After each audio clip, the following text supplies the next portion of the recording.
You're listening to the World's Team Podcast. It's not just America's team, Cowboys Nation. It's the world's team. Now, here are your hosts, Paul Stewart and Mike Poland. How about them Cowboys? Hello, Cowboys Nation. Welcome back to the World's Team Podcast, powered by the Believe Network in partnership of FanDuel Sportsbook and proudly sponsored by Cowboys Experience. I am your host, Paul Stewart, alongside by my co-host, Mr. Mike Poland, where you can find him on bloggingtheboys.com. Now, look, I'll be honest, I'm sick to death of talking about Micah Parsons. His trade to the Green Bay Packers has dominated most of the offseason. It has been the number one storyline, but here we are again. We can't avoid it because this week, Micah Parsons is coming back to Dallas wearing the green and gold as the Packers face the Dallas Cowboys at AT&T Stadium. So let's dive into it, see what this matchup really means, and for Dak, for the defense, and all for Cowboys Nation. But yeah, Mike, your first thoughts going into this game? Obviously, defense is a concern for the Cowboys. Offense isn't a bad thing, but my issue is that the irony is that one of the best parts of this Cowboys offense is this run game with Javonte Williams. He's doing fantastic at the moment, but we're often playing in games so far behind that it eradicates the best bit of the offense, and it's going to have to be with CD Lamb out. So the concern is, how do we get ahead and stay ahead to continue to keep Javonte Williams in the game against a Green Bay Packers defense that is at the moment playing very, very well?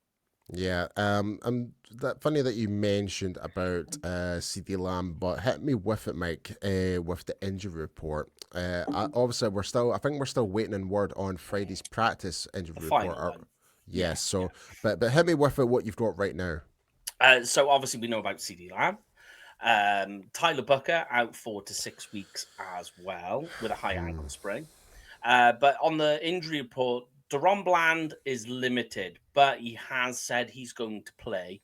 So that's some good news. But we're waiting on question marks with Trayvon Diggs. So the whole Deron Bland, Trayvon Diggs, will we ever get to see them play together debacle continues.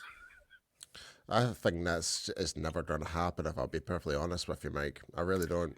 But yeah, I mean, we're Cowboys fans, so we can't have nice things. Yeah, so that's the Cowboys. Any news regards to the Green Bay Packers that we should take the opportunity to kind of like we could have an advantage of? Pretty much. The big one, the main one. I mean, there's two. But the main one is the best offensive lineman, their right tackle, Zach Tom, isn't going to play, which means Anthony Belton's going to be on the right-hand side. That means we can attack them over on that side. Try and go heavy on that side, really put him through his paces. The other one is the left guard. More of a chance that one isn't going to be, they're going to miss that one. But obviously, you never know until we get the final practice report and we see what happens, even on the day when they decide and they bring out the inactive list, then we'll know. Yeah.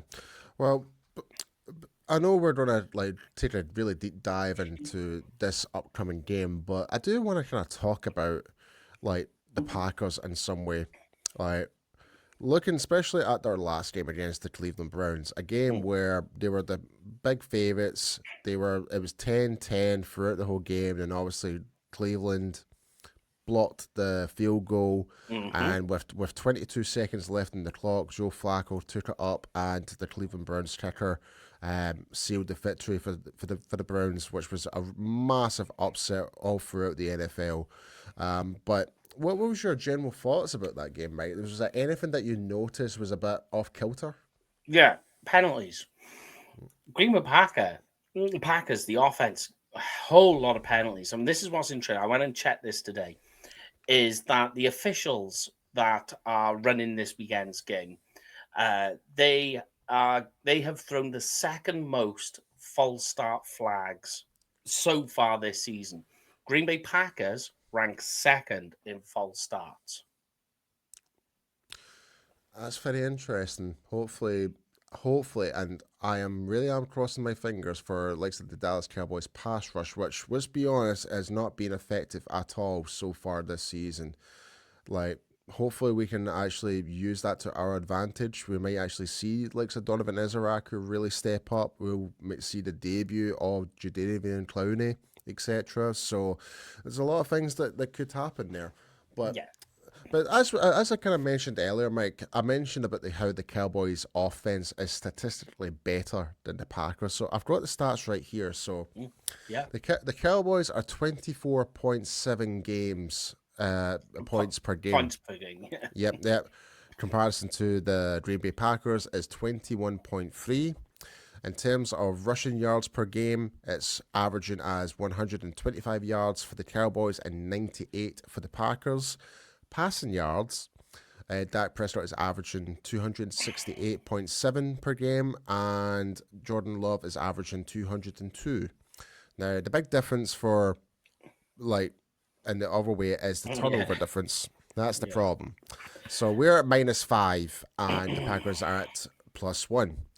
Now, here's the bad news. The big one. The defense. So the Dallas Cowboys defense are averaging 30.7 points per game, where the Packers are averaging 14.7. The least in the NFL. They're number one. They're the number one in the NFL. Yeah. And also the Dallas Cowboys defense are giving up 109 yards, 109.7 rushing yards per game. And the Packers, and this could be one of the lowest ones in the league as well, is 64.3 yards per game. And when you look at the passing yards, this is the big one. The Dallas Cowboys defense, secondary, pretty much, are giving up 288 yards per game. And whereas the Packers are only giving up 168. So in terms of total yards per game, the Cowboys are 397.7 yards per game, and the Green Bay Packers is 232.3 yards per game. What's your thoughts? Yeah, it's the passing yards because it's so bad. And the points per game obviously are as a result of that. The Packers, as I say, the Packers defense hasn't been bad. You know, a lot of people, and I know I'm going to say it, I'm sorry, but a lot of people keep saying, well, what's Micah Parsons done? But to me, a defense is a collection, especially when you talk about the defensive front. It's the collection of all the moving parts. I agree. Like I've always said, a sack, and this is something I disagree with, that, okay, an individual gets a sack, but I always say that a sack is really the unit working in unison, that it just happens to be that whoever the guy is who collects the sack gets rewarded with that against them. But when you stop and you look at it, a sack usually comes from because of all the parts moving in unison. So with Micah, okay, I mean, like, even still, I mean, Micah's, he's on track this season to have, I think, 15 sacks in the season. And obviously, he's got 3 sacks. I'm going to say 3. Or I could be wrong. 2. He's on 2 sacks. So he's still, it's fine. And PFF obviously agree with that Micah Parsons is making an effect, because in terms of edge defenders, his PFF defensive grade is second among all edge defenders at the moment. So they would agree with the fact that he is doing well. And I think that what's rubbing salt into the wound is how the comments Jerry Jones has been making this week about Micah. And they just make you want to just slap your face and go, oh. Like he said, did you hear the one he said today about winning the Super Bowl? I saw a glimpse of it, and I'm just like, I am not even going to entertain what he said. I saw the quote, and I'm just like, nope, I'm not even going to read the rest of it. Sorry. I seen it, and I just put like a face slap emoji on there. Where literally, you're like Captain Picard meme, pretty much. Yeah, that gif. And he basically turned around and said, well, I don't know what the big deal is about Micah Parsons. Essentially, I'm ad-libbing you, but he said, we didn't win a Super Bowl with him, and we lost games while he was on the roster, so we were right to get rid of him. And you're like, but that then accounts for like every player you've had on your roster since 1996. Like, come on. You lost games with some fantastic players. You didn't get to a Super Bowl with some absolute elite players, with players who you have put into the Ring of Honor, players who have gone into the Hall of Fame, players who have won Super Bowls at other teams. So it's like, Tackle Charlton. well, yeah, yeah. But I mean, like, you think of the type of players who would be like, you think of the offensive line, 10 years ago, around about and upward, DeMarcus Ware, these players, you just like throwing dirt on everything by making a statement like that. It literally makes zero sense. Yeah. Like you, Mike, like anything when Jerry gets on the microphone, I'm just like, oh no. Yeah. Like, and the thing is, things were going so well for Jerry not being on the microphone until the like amplification of the Micah Parsons situation started to really get down to the fine line, and that's when he started talking on the microphone. You just knew it was game over, pretty much. So. I've said before, Jerry is like I would say he's his own worst enemy. Yeah, what he is to me when he gets talking, it's the same. The analogy I give is the drunk granddad at the wedding, where everyone's giving the speeches and it's all lovely. He gets up like, "Oh, my granddaughter," and everybody's like, "Just get the mic off him. Just shut him up. Stop him from talking." But the trouble is in this wedding, nobody goes up to grab the microphone off. Yeah. Sad times, but I'm refusing to even partake in that circus. To be honest, mate, I just want to focus on football, like rather than comments by our general manager.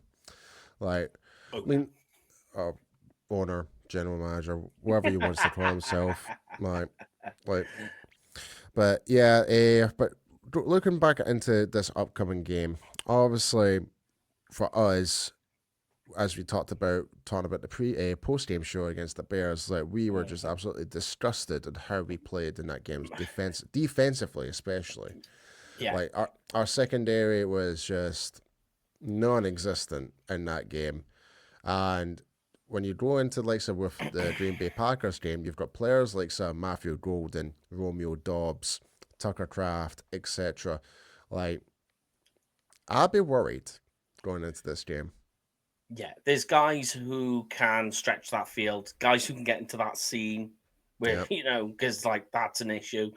Guys who can get behind, if you give a chance, that will get behind your defensive backs and just find space. And unfortunately, this system by Matt LaFleur, it's boggling my mind in terms of parts, but I also sympathize with him.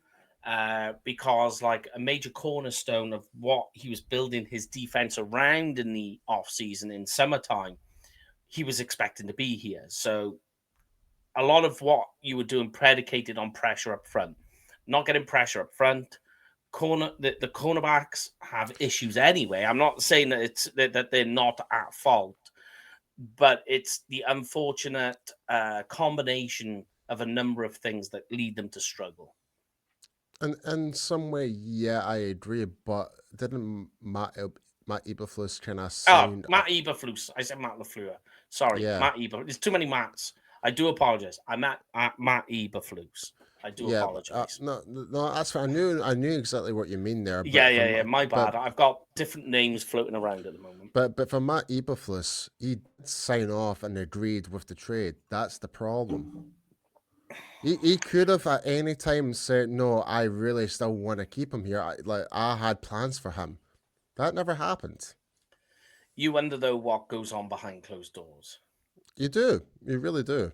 He's like, okay, he comes out and says that. Is that a saving face for the franchise though? That's the political answer, mate. Pretty much.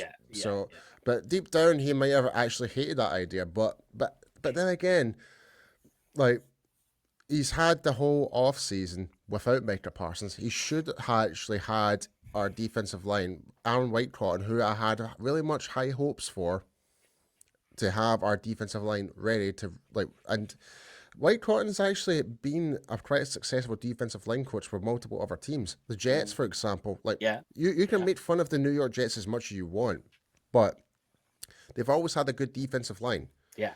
And Especially they always when, got pressure up front. absolutely, but we're not Yeah. seeing that all of a sudden. Like, wherever it's Whitecotton and Eberflus, like, I don't want to like make any conspiracy or deep, and it's still early part of the season. Like, if this was to continue on until like week 10, when we're over in Dallas for the Philly game and for the Kansas City game, then I'll be like, okay, there's something really deep underlying here it's not working here. So, but I think that because it's still early doors, but still, you've had the whole off season. We had our coaches in early, as much early as you could. We've had them to work with these players pretty much day in and day out. We had some promising, like, standouts in camp, etc. Izaraku looked great in camp, etc. But I mean, you kind of took the words out of my mind where I was going to go. Is that we were saying he came up with this plan, but what the crazy part is when you looked at Oxnard and you looked at preseason, we seen guys like Dante Fowler, Sam Williams, just flying into the backfield, and then all of a sudden the regular season started, and none of that's there. None of this. Our edges teleporting into the backfield and getting to the quarterback is just suddenly disappeared, and it seems very, very weird, very strange on how it's all gone. But I got a question for you though. I've got a question on this one. So, can you think of a quarterback in at least the last 20 years that has had an NFL career where a defense has let them down so much as bad as Dak has? Think about it. Playoff games where he gets the blame. Games where he's had to be high scoring just in order to get there.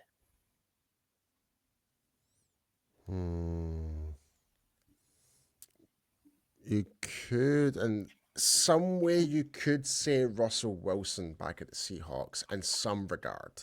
You still have the guys like Richard Sherman. He still had them, but they Earl Campbell.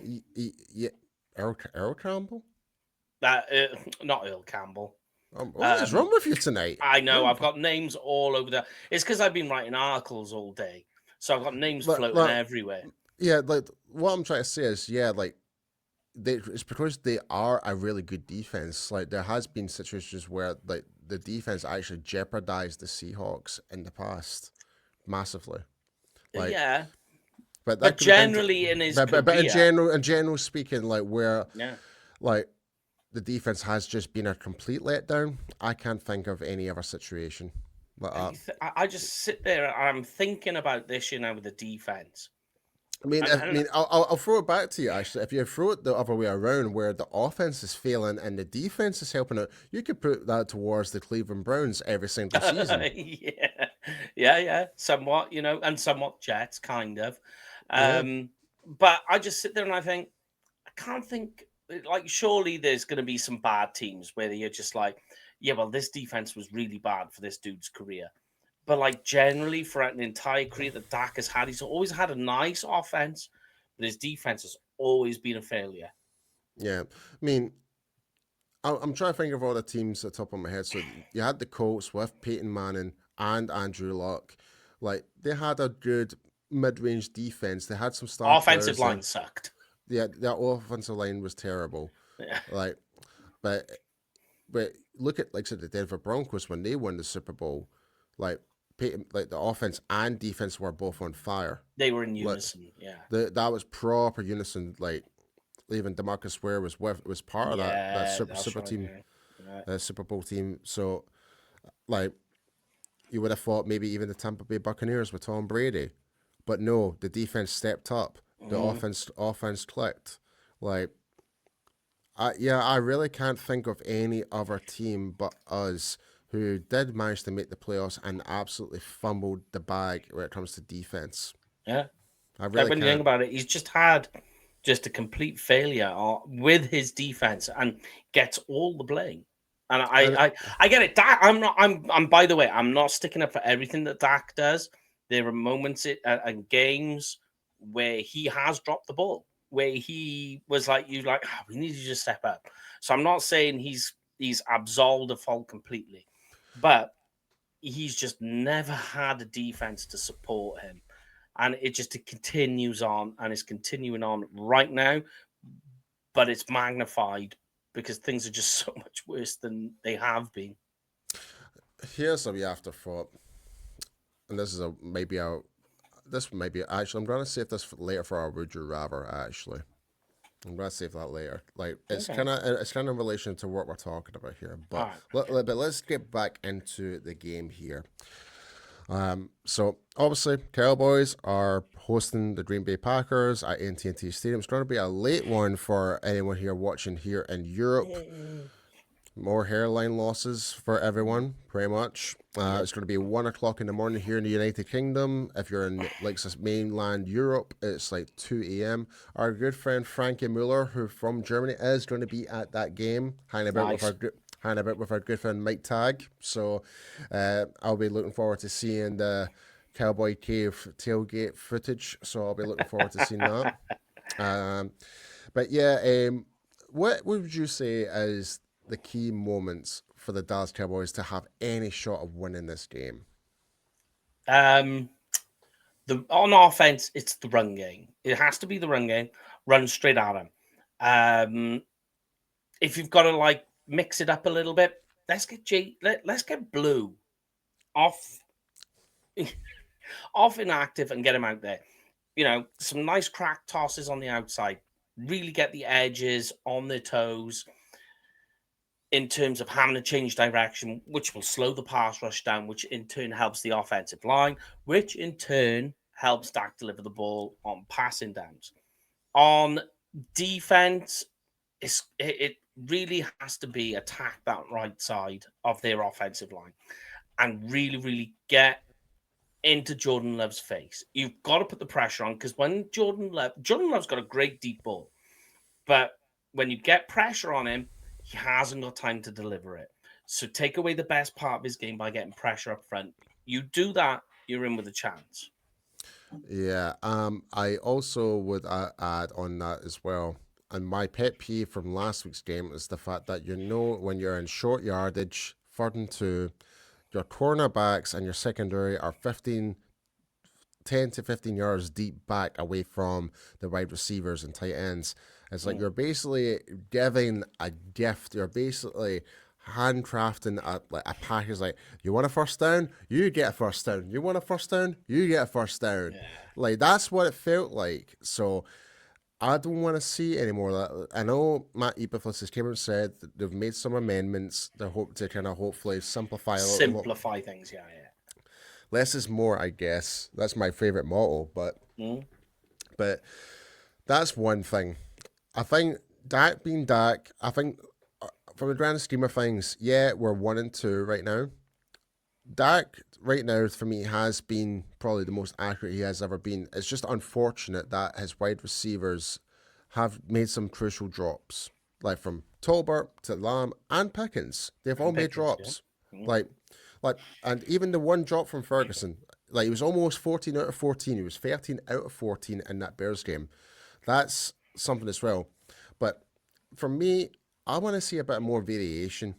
Like, we saw a little glimpse of likes of Ryan Fournette and Spanford in that Bears game. Give these guys an opportunity. If they have that fire and desire to make a difference, give them a shot. Like, I know, like just because they're on the lower spectrum of the contracts and roster spot, but they've got more to play for, really. Yeah. And another thing I would really want to move away from, I still confuses me why they do it, is that they love to play on 3rd down. They like to throw, for some odd reason, on an out route to Jalen Tolbert and never makes the catch. And He's boggles, one for free. it boggles my mind that they keep going that way to him on pressure downs, on the money downs, and you're like, you've got Pickens one side, you've got Talbot here. I mean, throw it to Miles Sanders on a wheel route if you got to, but just stop throwing it to Talbot. He's not going to make the play. And also, they done it in the red zone, which turned into an interception. So you got issues with Talbot trying to make catches, but there's also a disconnect between Dak and Talbot in terms of chemistry there, because well, that was clearly on show in training camp. in training camp, you see that. And I don't know what you think about this, mate. Like, the only reason I believe Talbot is still on this roster is because of the injury to Jonathan Mingo. That's my only explanation to this. Yeah, that makes sense. And Mingo was having a nice training camp. He was having a fantastic training camp, and a better training camp than Talbot. I would say, like, he was definitely the best of the whole bunch. I would say. Him and Ryan Flournoy. Those collection of wide receivers, yeah. Mingo and Flournoy were the two standout wide receivers, in my personal opinion, in training camp. Like, it was unfortunate Mingo went down because I kept saying to everybody about Jonathan Mingo. So it's like, yeah, we traded for him. Stepping it up. He's stepping it up because he's had the off season. He's actually working with Dak Prescott. He's now climatized himself into his situation after being traded with what he had back at Carolina. We got to see those glimpses of why we went for Jonathan Mingo, and it's just unfortunate he got injured.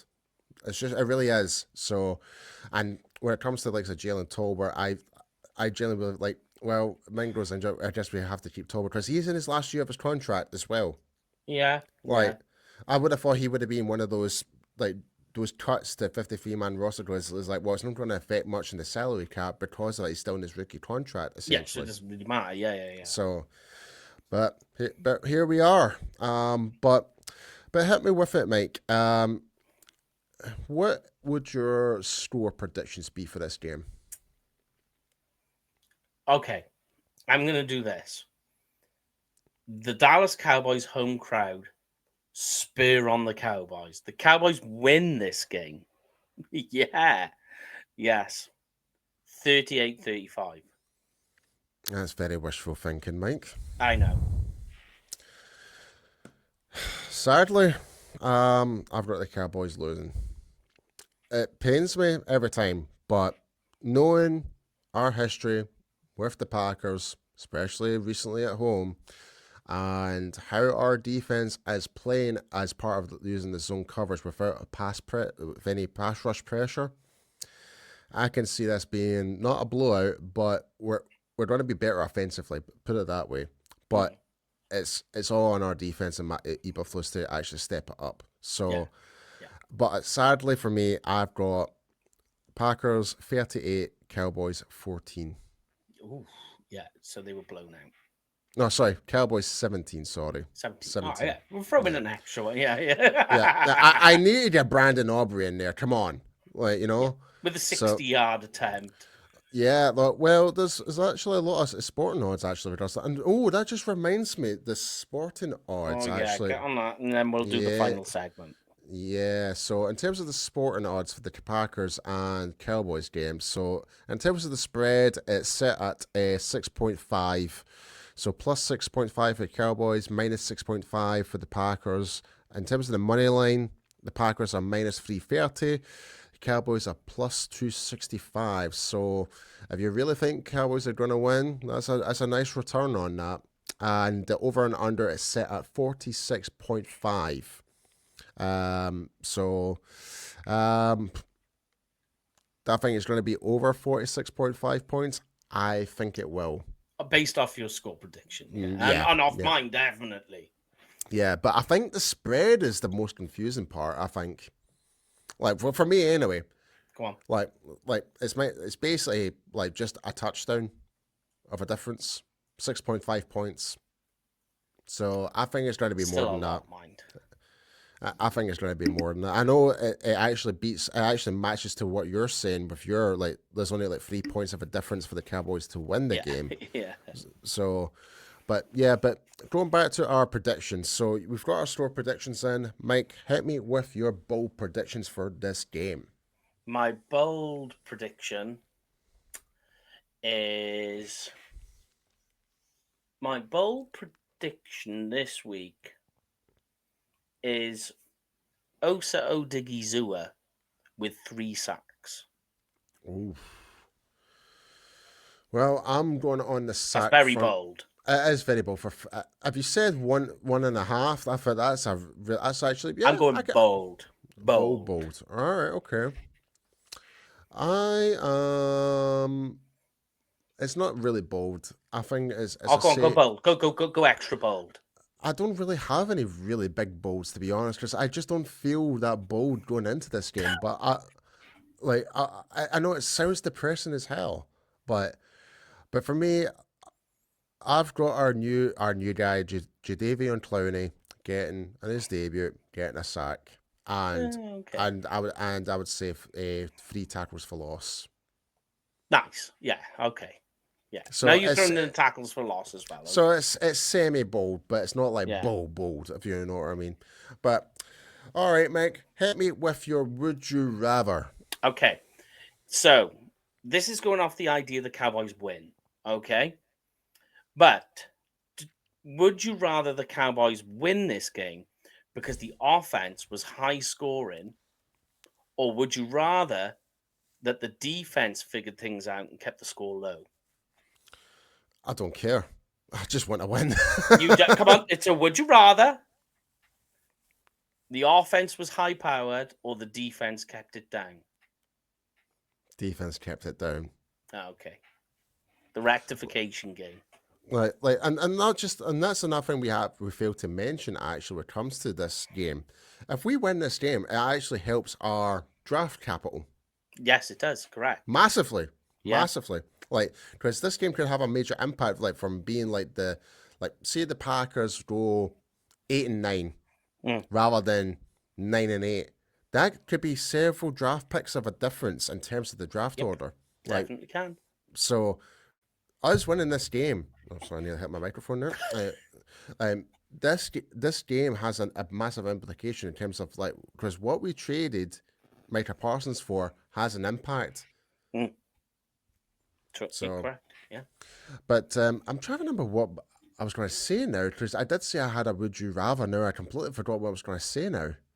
Do you remember what we were talking about when we were just saying that? We don't tell each other the would you rathers. No, but it was in relation to what you were talking about, and I had a question about it. No, I don't remember. A lot's happened since then. Damn it. We could always post it up, mind you, on our socials. We could do. When the memory clicks back in, mate.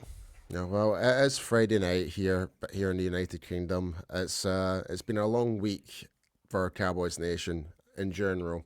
That's for sure. But as usual, folks, leave a comment. Let us know what you think the Dallas Cowboys game is going to pan out. We'd love to hear your predictions, bold predictions, you name it, everything. Be sure to hit that like button, subscribe to the channel, whether it's on YouTube, Spotify, or Apple Music, and be sure that you don't follow the Belief Network also. And without that being said, Mike, please tell everyone where everyone can find you. You can find me on Twitter or X at Kenfig Cowboy. That's Kenfig with a K, Cowboy with a K. And you, Mr. P. You can find me at IMP on X and Instagram. But yeah, folks, we will be back on Monday to do our post-game reaction to the Green Bay Packers Dallas Cowboys game. But with that being said, we hope you have a wonderful weekend. Get some rest. Hopefully we will come up with victory. Hopefully our defense will step up and show significant improvement after that abysmal display against the Bears. But yeah, as always, it's not just America's team, it is the world's team. And have a great weekend, folks, and go Cowboys. That's a wrap on the World's Team Podcast. Smash that like button and hit subscribe, Cowboys Nation. This ain't just America's team, it's your team. Touchdown! It's the World's Team, only on Believe, where real fans live. How about them Cowboys?